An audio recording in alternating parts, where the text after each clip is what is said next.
Eh, hemos buscado este lugar en la zona de Mataleñas, en Santander, con el mar al fondo, con esta pradera, para hablar de mi forma de explicar el color y qué es el color, ¿no? Y cómo podemos interpretarlo. Desde el punto de vista un poco teórico quizás, pero que luego nos puede dar pie para entender cómo utilizo el color y cómo os puede ayudar a vosotros a entender qué es eso del mundo del color. A mi modo de ver hay tres formas de ver los colores, ¿no? En la naturaleza simplemente, ¿no? La que yo llamo ver con el cerebro es la más usual, ¿no? La que todos utilizamos. ¿Y qué es eso de ver con el cerebro? Pues es, de alguna manera, entender cómo gestiona la información nuestra mente, nuestro cerebro, para hacerse un estado de la cuestión del mundo en el que vivimos, del lugar que ocupa, ¿no?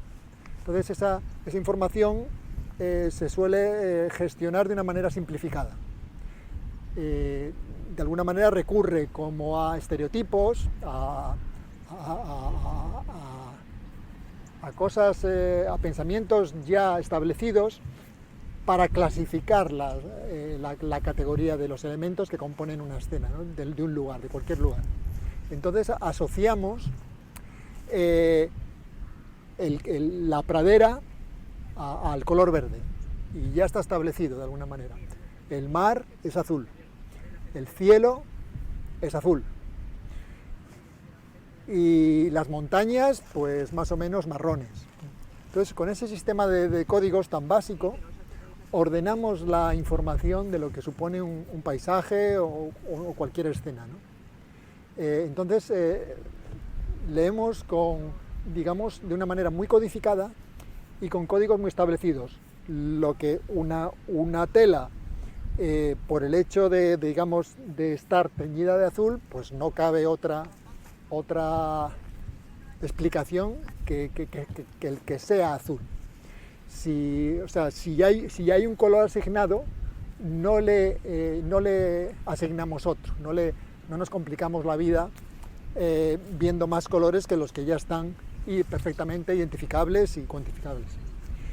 Entonces ese sistema de gestión de la información es el que usamos, yo diría que el 90% de la población, o en el 90% de las ocasiones en que vemos las cosas, ¿no? Y ya pasaríamos a una segunda manera de interpretar el color, que es, digamos, el color real, digamos, el que nuestros ojos ven, mirar con los ojos. ¿Qué llamo mirar con los ojos? Pues mirar con los ojos es que las cosas, las escenas de la vida, los elementos de la vida,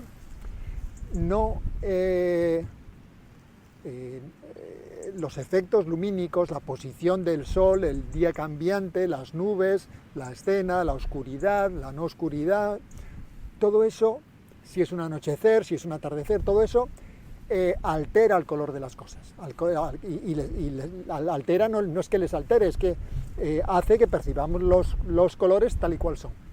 Entonces, de repente, cuando vemos un anochecer, pues de repente a nadie le extraña ver un cielo naranja, o un cielo, parte del cielo amarillo, o morados, o rojos, o que en ese momento las montañas, en un día de nublado, o hoy mismo a lo lejos, si vemos allí hacia el horizonte, diría que esos acantilados que se ven al fondo son del mismo color del mar, tienen un mismo azul, por lo que sea, por el cielo que les ha tamizado, por la bruma o por pura reflejo de la luz del mar sobre esos acantilados.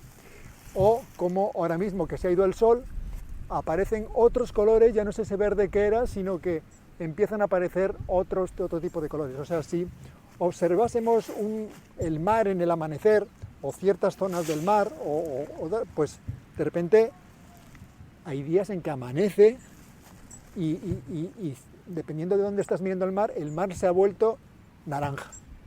Pero si cogiéramos un tubo y mirásemos qué color estamos identificando al otro lado, independientemente de lo que estuvieras viendo, de repente nos sorprenderíamos de que estamos viendo las montañas moradas o un mar naranja o colores realmente sorprendentes, ¿no? Y esa es la realidad, aunque nuestro cerebro la ha codificado de una manera uniforme, de una manera muy básica, ¿no? Entonces, la realidad que ven nuestros ojos es una realidad de color mucho más compleja, mucho más rica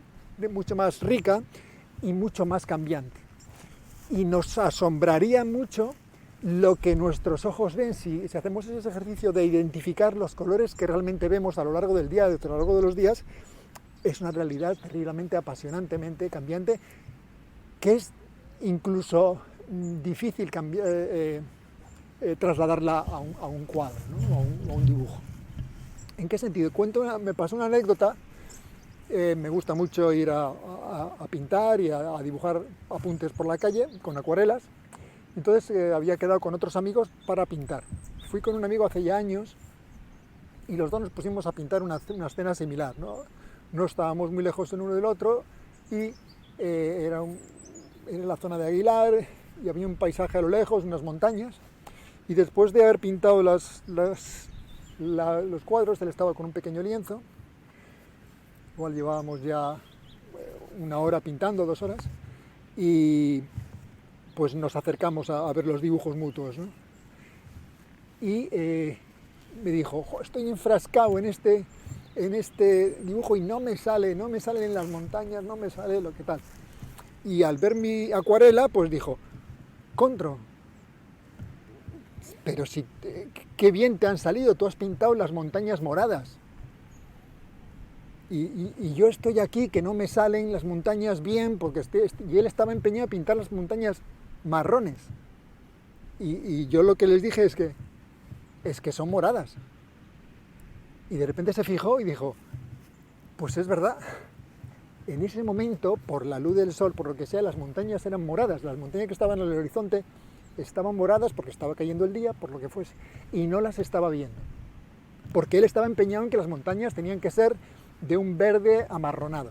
Y ese era el código que estaba empleando, o sea, no estaba mirando con los ojos siquiera, ¿no? Y la otra anécdota es una cosa que podemos intentar entender todos. Si os digo la escena que está amaneciendo, está dando el sol rasante sobre el mar y está viéndose el mar, una superficie naranja o una superficie amarilla o una superficie diferente a ese código azulado, y tenemos un folio en blanco en el que estamos dibujando esa escena, le cuesta mucho a nuestra voluntad, a nuestro cerebro, mojar el pincel en el bote naranja para plasmar el mar. O sea, decir, bueno, ahora vamos a pintar el mar. Y le estoy viendo, bueno, ahora moja el pincel en el naranja porque vas a pintar mar.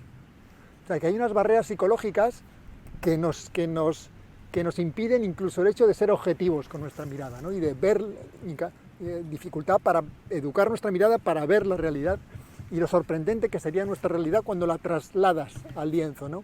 Pasa también que cuando quieres dibujar un anochecer, un amanecer, y quieres ser objetivo con los colores que estás viendo, cuando se trasladan al papel parecen exagerados, porque en este proceso de traslación hace casi poco creíble que los colores que estés plasmando sean tan impresionantes, ¿no? Hay una tercera manera de interpretar el color. A mí es la que más casi es una situación evolutiva, ¿no? Que es, yo lo llamo mirar con el corazón o mirar con las emociones, ¿no? Quiere decir, además de esa mirada científica, del cerebral, digamos, que está gestionando la información, o de esa mirada con los ojos que está mirando los colores que objetivamente están, además interpretamos la realidad. Nuestra mirada está perfectamente contaminada de nuestras emociones, nuestros sentimientos, nuestro modo de pensar sobre aquello que estamos viendo. Por lo tanto, modifica esa realidad. O sea, si tuviéramos que hacer un retrato de una persona vibrante, ilusionada y vivaz, esa persona, además, digamos, de los colores que estás viendo, está totalmente impregnada de los colores de su personalidad, de su vivacidad, de su ilusión. Y si quisiéramos contar el retrato de esa persona, los colores que acompañan a esa persona estaría, digamos, mucho más iluminada de colores en la realidad, si queremos contar lo que esa persona es. O sea, en el relato de la realidad, en el relato de querer contar lo que las cosas son y utilizar la herramienta del color, y queremos ser expresivos, contar lo que realmente queremos contar y la personalidad, el contenido que va y el significado que va acompañando a las cosas que vemos, van acompañadas del relato de colores que reflejan esa realidad. Entonces, además de esa realidad objetiva, como os digo, la realidad de los ojos, está la realidad subjetiva que completa el discurso y que altera el discurso. Si tu hijo le quieres mucho y tal, por supuesto que está habitado de muchos más colores que una persona, pues igual con una visión más melancólica de la vida, que le acompañan los grises, que le acompañan los azules, porque le acompañan. Y no quiere decir que sea malo ni bueno, sino que hay un relato de realidad, hay una realidad que vive, que está viviendo y que, si lo queremos expresar con colores, el color tiene la capacidad también de introducir ese relato y alterar la visión supuestamente científica de los colores. Por lo tanto, en esa visión subjetiva, interpretada, emocional de los colores, también hay una lectura que se puede educar, observar y diríamos casi objetivar, ¿no? Y ese es, de alguna manera, es el reto del color, ¿no? El ir entendiendo el color en toda la sofisticación y todo el poder que tiene como elemento de comunicación en el terreno de la plástica, ¿no? En el terreno de la imagen, en el terreno de algo para lo que estamos tremendamente educados. Como seres humanos estamos muy educados en la capacidad de ver, ¿no? De la capacidad de interpretar los gestos, los volúmenes, la luz, el color, como algo que somos capaces de entender muy bien esa información, ¿no? Bueno, espero que os ayude a